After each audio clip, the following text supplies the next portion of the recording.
আপনারা সবাই জানেন এই বহরের প্রয়োজনীয়তাটা উনার মতো করে উনার প্রয়োজনীয়তা আছে। আবার সেখানে একটা কথা যেটা বললেন আপনি যে এখন হঠাৎ করে একদম অল অফ এ সাডেন আজকে কিন্তু উনি বাংলাদেশ আওয়ামী লীগের কথাটা বললেন যে উনাদের কিন্তু কার্যক্রম হয়েছে। মজার ব্যাপার আজকে কিন্তু সম্ভবত জামাত ইসলামের একটা সংবাদ সম্মেলন হয়েছে। সেই সংবাদ সম্মেলনে আবার বলেছে জামাত ইসলাম যে আওয়ামী লীগ তো নিষিদ্ধ, আওয়ামী লীগ তো কাজ করতে পারবে না যেহেতু সরকার তাকে নিষিদ্ধ ঘোষণা করেছেন। অর্থাৎ জামাত ইসলামও কিন্তু এই পুরা দায়টা তখন সরকারকে দিয়ে দিচ্ছে। খেয়াল করে দেখেন এখানে দুঃখটা কি জানেন, আমার দুঃখ বারংবারই এনসিপির জন্য লাগে যে এই এখন কিন্তু জামাত ইসলাম বলছে না যেটা আমরা চেয়েছি। আবার এমনও কথা আপনি 5 মাস আগে দেখবেন জামাতের আমিরকে প্রশ্ন করেছিলেন একজন সাংবাদিক যে আপনি আওয়ামী লীগের ক্ষেত্রে কি বলতে চান। তিনি বলেছিলেন আওয়ামী লীগ যদি নির্বাচনে আসে আমরা সাধুবাদ জানাবো। খেয়াল করে দেখেন তার মানে কি, তার মানে হচ্ছে এই পুরা ট্রেনটা যাদের ঘাড়ের উপর দিয়ে নেওয়া হয়েছে তারা হচ্ছে এনসিপি। বাদবাকি সকল পার্টি কিন্তু সেটা ইনক্লুডিং জামাত ইসলাম তারা প্রত্যেকেই এখন বলতে চান যে আওয়ামী লীগকে কিন্তু আসলে আমরা ওই অর্থে নির্বাচনে অংশগ্রহণ করলে আমাদের কোনো সমস্যা নেই।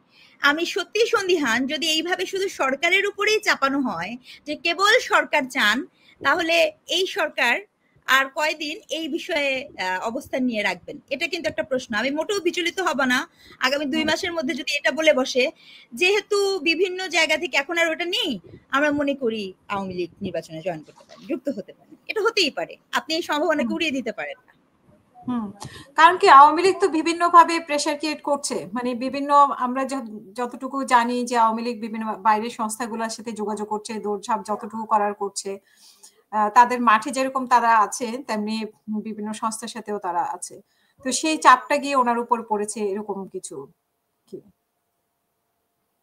হতে পারে যে ওই চাপটা ওনার উপরে পড়েছে থেকে ইম্পর্টেন্ট হচ্ছে যে দেখেন আমি যেটা বুঝি যে আপনি ওনার উপরে লোকাল প্রেসারটা সবচেয়ে বেশি কারা দিয়েছে আওয়ামী লীগ নিষিদ্ধর দাবিতে, এরা দিয়েছিল হাসনাত আব্দুল্লাহরা। আপনার নিশ্চয়ই মনে আছে 144 ধারা জারি করে তারা কিন্তু এখানে এনসিপি একটা লিডিং রোলে ছিল, তার সাথে আরো বেশ কিছু অঙ্গ সংগঠন ছিল, কিন্তু সেই অঙ্গ সংগঠনের এতটা বৈধতাও ছিল না বা নৈতিকভাবে সমর্থনও ছিল না তাদের প্রতি ছিল।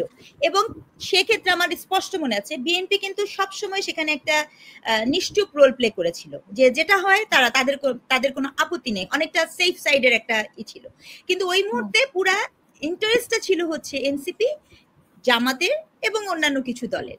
কিন্তু এখন যেটা হচ্ছে আপনি পলিটিক্যাল অ্যাটমসফিয়ারে দেখবেন খোদ জামাতও বলছে তার কোনো সমস্যা নাই, এনসিপি তো এখন খুবই একটা নাজুক পরিস্থিতিতে অবস্থা নিয়েছে।